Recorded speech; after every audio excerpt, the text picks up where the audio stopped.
Thank you, Matt. For more now, I'm going to bring in Steve Hilton. He's running to be the next governor of California. Also, Kennedy, the host of the Fox News podcast, Kennedy Saves the World, as she does 5 days a week. Yeah, Bill. Well done. Here we go now from Rodney Scott. These are the juveniles found in the marijuana facility, almost all unaccompanied, one as young as 14. California, are you ready to partner with us to stop child exploitation? That's one point. Alicia Finley takes it a step further in the Wall Street Journal. Governor Newsom's politically dubious defense of pot growers. Marijuana is not as popular in middle America as in California. Is this any way to seek higher office? You live there, you're looking for that office. What do we need to understand about this raid from last week? So first of all, on the legal point, Bill, these people in charge in California now, Gavin Newsom, Karen Bass in Los Angeles, they are failing to enforce the law, not just federal law. The point that people forget is that even California law, even the sanctuary state law that they hide behind, has a section in it which I've read and I would enforce, which says that when you're dealing with criminals who in the last 15 years have been convicted of a crime, a long list of crimes, not just violent crimes, all the ones we've seen with these guys from the pot farm, but even things like drug possession, illegal firearms, long list of crimes. You have discretion to work with ICE in order to get them out of the country. And so all of this could be avoided if we had people in charge who would just enforce the law, their own law, never mind federal law. On top of that, where's the morality for these people? Never mind the pot. You have child labor going on there.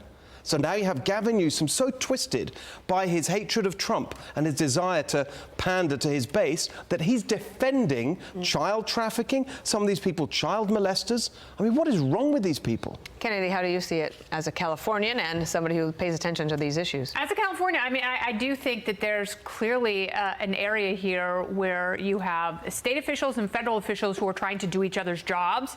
And instead of doing that, because Gavin Newsom was really upset when President Trump brought in the National Guard, but at the same time, you have federal immigration policy that the state is trying to dictate. So they're all overstepping these boundaries. And instead of doing that and entrenching themselves, find the areas that Steve is talking about and the most violent people and get them out of these communities. Like there shouldn't be anything wrong with it. We shouldn't push it till it gets to this point and it absolutely explodes all over the state. And in terms of like the pot businesses, the legal pot businesses, it's almost been impossible for them to operate because there's so many regulations and it's so expensive that it's actually much more profitable to run a black market operation. Just do it illegally. The raids are only going to get more often. I think we're at the very beginning phase of this. Also in California over the weekend, J.D. Vance, the vice president, was with his family at Disneyland, and the governor hit him up on X. He said, "Hope you enjoy your family time, J.D. Vance. The families you're tearing apart certainly won't." He responded, "Had a great time, thanks." That is some major league trolling. But that's what he does now, okay? So Gavin Newsom has basically given up trying to do his actual job. As a result, I mean, it's probably best that he doesn't, because when he's doing his job, it's a disaster. We're the worst run state in America. But this is what he does now, this trolling. In fact, a week ago today, Monday, it was the 6-month anniversary of the LA wildfires.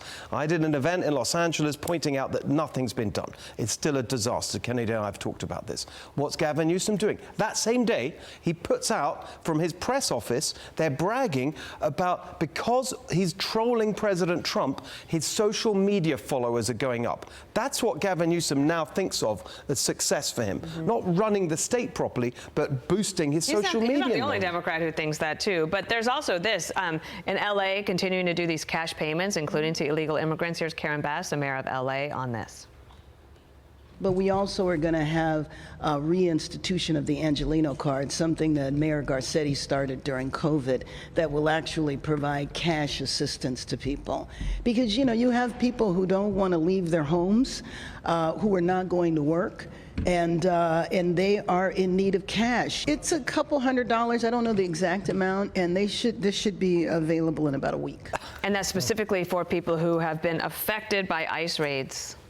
Well, at least they have homes. You know, people in Altadena and Pacific Palisades and Malibu, they don't have homes and they don't have permits to build because Gavin Newsom and Karen Bass are letting insurance companies do whatever they want, which is not make any payments. So you can't get permits unless you have funding.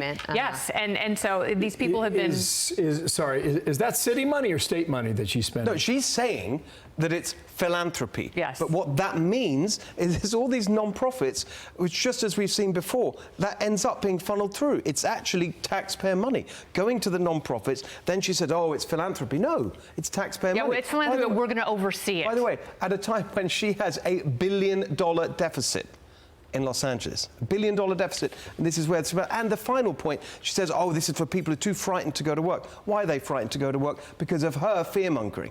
The whole thing is unbelievable. Well, but is it just fear-mongering that they're afraid to go to work? I mean, it's ineptitude. You know, you have bureaucracies that protect the wrong people. And, you know, if people are afraid to go to work, maybe the system is completely broken. But what she's doing, you know, this money laundering and graft, it's not. Well, just very quickly, it's because the situation. If they cooperated, as I said before, they wouldn't, the city and the state, they wouldn't need to go into the communities. And it would all be dealt with in a much more reasonable way. Complex issues. Thanks, guys. Thanks, Kennedy. Yes, nice good to see you. Thank you. I'm Steve Ducey. I'm Brian Kilmeade. And I'm Ainsley Earhart. And click here to subscribe to the Fox News YouTube page to catch our hottest interviews and most compelling analysis.